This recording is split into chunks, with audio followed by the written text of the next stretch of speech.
विश्वास की भूमि, श्रद्धा का जल। और फिर संत कहते हैं निर्विकारता की ऋतु, निर्विकारता की ऋतु। हरि को दास कहाए के गुनह करे नहीं को। जब अभी आपको मैंने कहा ना कि नहीं हो रहा है अगर ये परिवर्तन, तो भाई कहां पात्र में छिद्र है ना, कहीं छेद है। क्यों होता है छिद्र? जब जो नहीं करना चाहिए हम करते हैं तब छिद्र हो जाता है। तो यहां से डाला और वहां से बह गया, ये क्रम न चलता रहे। यथा वृक्ष हो बीज से, प्रेम बीज उपजे मन माही पड़ा है। संयोग कराना है, 3 वस्तु देनी है उसको, जल देना है, रज देनी है, और निर्विकारता की ऋतु हो। और ये तीनों ही वस्तुएं बड़ी सहजता से, बड़ी सुगमता से उपलब्ध हो जाती हैं। कहां? जो सुख है सत्संग में सो बैकुंठ ना हो। ये तीनों ही वस्तुएं सत्संग में उपलब्ध है सुगमता से। श्रद्धा भी, विश्वास भी पुष्ट कराता है सत्संग।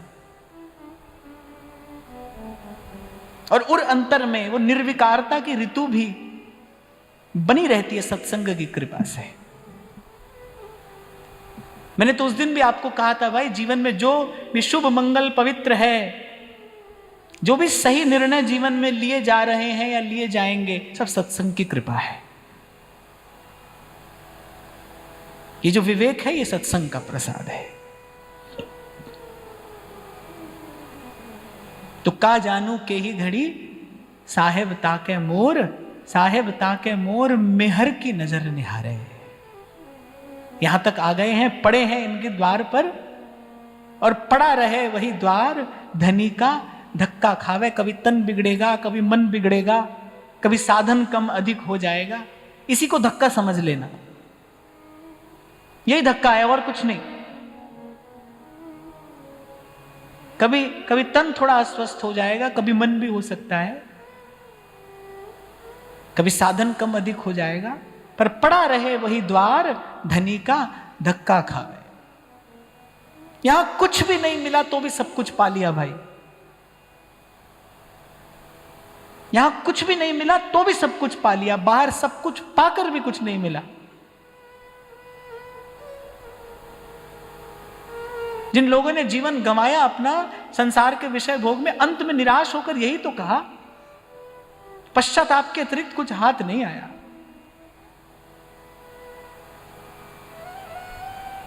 और मान लीजिए, वैसे तो यहां ऐसा है नहीं कि यहां कुछ नहीं मिला, यहां तो निरंतर मिल रहा है।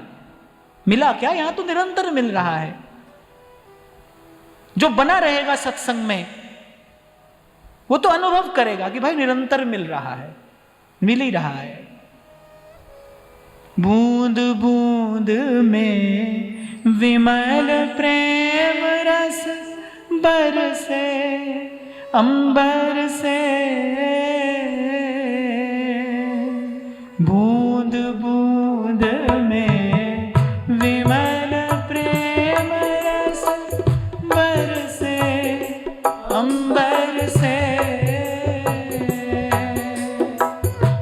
तू क्यों छिपा ओट में पगले, तू क्यों छिपा ओट में पगले। भीजन के डर से रमनवा प्रेम रस बरसे। रमनवा प्रेम रस बरसे। मन चातक क्यों तरसे।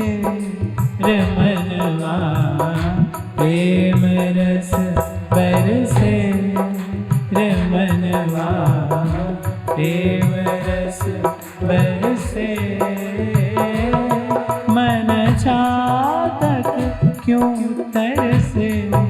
रमनवा प्रेम रस बरसे। रमनवा प्रेम रस बरसे। प्रेम रस बरसे रमनवा, प्रेम रस बरसे।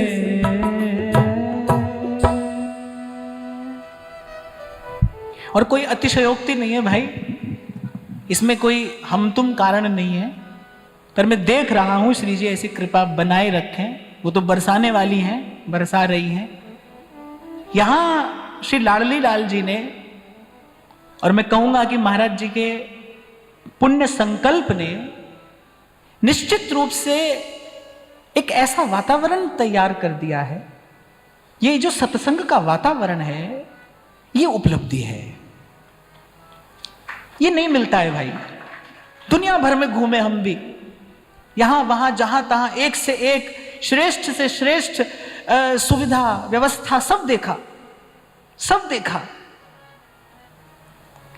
मैं तो उस दिन में महाराज जी से कह रहा था कि शायद डेढ़ वर्ष हुआ यहां सत्संग आरंभ हुए। केवल यहां जो चर्चा हुई इन 1.5 वर्षों में, जिस भी विषय पर चर्चा चिंतन यहां हुआ, अगर केवल कोई उतना मात्र सुन ले, केवल उतना मात्र सुन ले, अब बिल्कुल भी ये ना समझना कि मैं अपनी बात कर रहा हूं, क्योंकि बहुत डर कर मैं ये बात कह रहा हूं, विनम्र होकर कह रहा हूं। मैं तो बार बार कहता हूं, कहो नानक सब तेरी वड्याई, कोई नाम ना जाने मेरा। आपके मेरे माध्यम से जो भी यहां हुआ, केवल उतनी चर्चा अगर कोई सुन ले, उसका मनन कर ले, तो जीवन में जो परिवर्तन अपेक्षित है वो अवश्यम भावी है, वो होगा ही होगा। ये सत्संग की महिमा। केवल एक चिंतक, एक विचारक होने के नाते मैं आपको ये बात कह रहा हूं कि यहां उस भगवदीय ऊर्जा का मैं दिन प्रतिदिन अनुभव कर रहा हूं, जो सत्संग के लिए, जिसको सत्संग कहना चाहिए, जो सत्संग है, जिसके लिए संतों ने कहा कि तुलयाम लवे नापिना स्वर्गम ना पुनर्भवम भगवत संगी संगस्य मर्त्यानाम किमुताशिषः। हाँ, आप अपने मन में कुछ और लेकर आओ तो देखो वो आप जानो, लेकिन यदि कोई वस्तुतः केवल श्रवण की लालसा इच्छा से आया है, कोई चाहता है अपने जीवन में परिवर्तन, कोई सद्मार्ग पर चलना चाहता है, तो भाई उसके लिए तो श्री लाडली लाल जी ने बड़ा अनुकूल वातावरण तैयार कर दिया है। लाडली लाल जी के श्री चरणों में पुनः पुनः ये कृतज्ञता ज्ञापित करते हुए महाराज श्री के चरणों में बार बार